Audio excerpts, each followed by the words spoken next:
All right, so I want to take a minute and unpack this idea of implicit versus explicit measures. Now, in Power BI, within the report view, implicit measures are created when you drag raw numerical fields like order quantity from our sales data table into the values pane of a visual. Now, what Power BI does is automatically select and apply an aggregation mode, typically a sum, so that you can view those numbers, those values, in a meaningful way. And that's exactly what has been going on with the values that we've been looking at in these matrix views that we've built so far. Now, on the other hand, explicit measures are created by actually entering DAX functions to explicitly define calculated columns or measures. Here we're working with measures. So, very important, implicit measures are only accessible within the specific visualization in which they're created. They're not portable, they can't be referenced anywhere else. The same exact idea as a calculated field in an Excel pivot table. It can only be accessed and analyzed in that one place. But what's great about explicit measures is that they can be used anywhere in the report once you create them, and then referenced within other DAX calculations to create more complex formulas or something that we call measure trees. So for instance, let's say that we wanted to take the sum of order quantity and then nest that within another function and create something like, total orders minus total returns to come up with our net orders or something similar.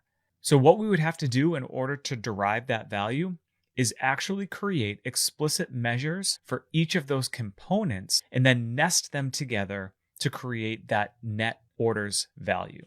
So let's jump into Power BI and I'll show you what I mean.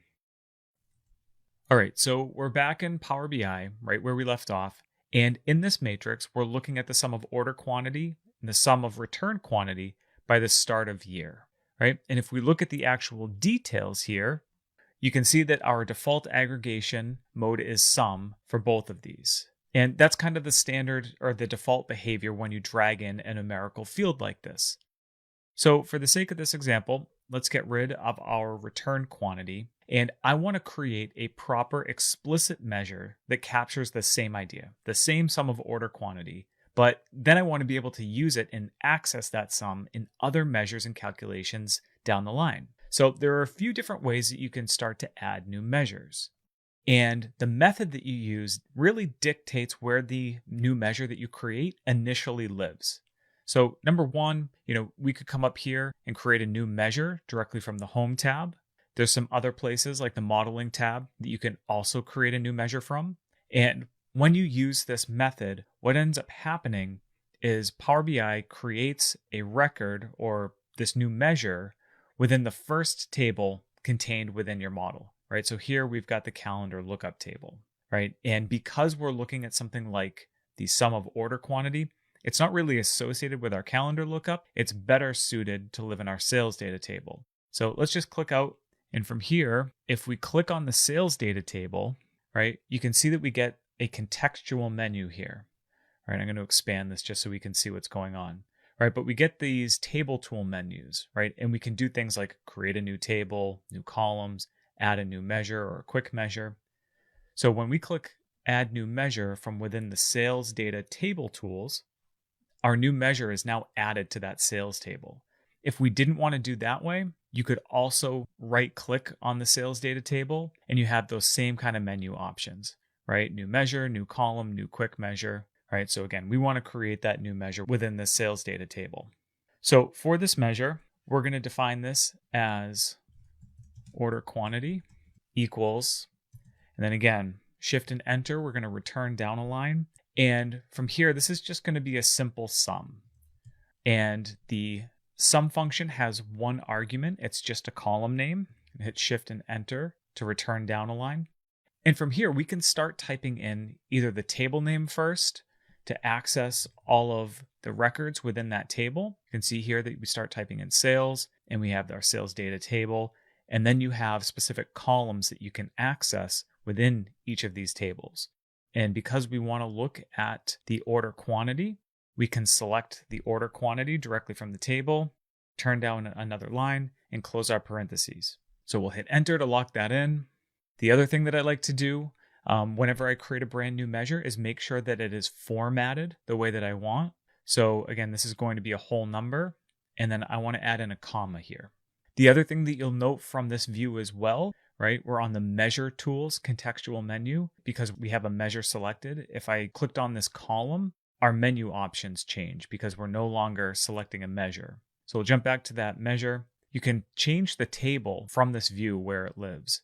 Let's say that it actually belonged in the returns table, or as a little bit of a preview here, we're actually going to be creating a dedicated table for just our measures in a little bit. So you could reassign these measures to tables directly from the Measure Tools menu here. So pretty powerful menu options. So again, this looks good. Our formatting is set appropriately. And then what happens here is when we drag this into our matrix view, we can see the exact same order quantities as the implicit version of the measure. But again, what's great about this is the explicit version of our order quantity measure, it's portable. So we can then call it and use it within other measures to create more powerful nested calculations. So one of the best practices that we're going to kind of talk about is to create explicit measures even for very simple things that you could define with an auto aggregation available implicitly. But getting in the habit of using these explicit measures will only make things easier for you down the road. So there you go. That's a really simple example of creating our first true explicit measure.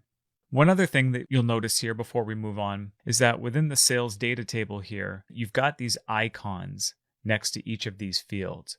So when you create an explicit measure, you'll have this little calculator icon next to it. When you have a column in your table that Power BI thinks can be aggregated, you're going to have this sigma symbol.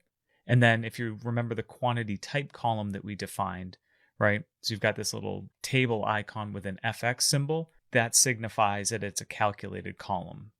All right, so there you go. We've successfully created our first explicit measure. And up next, we're going to dig into quick measures.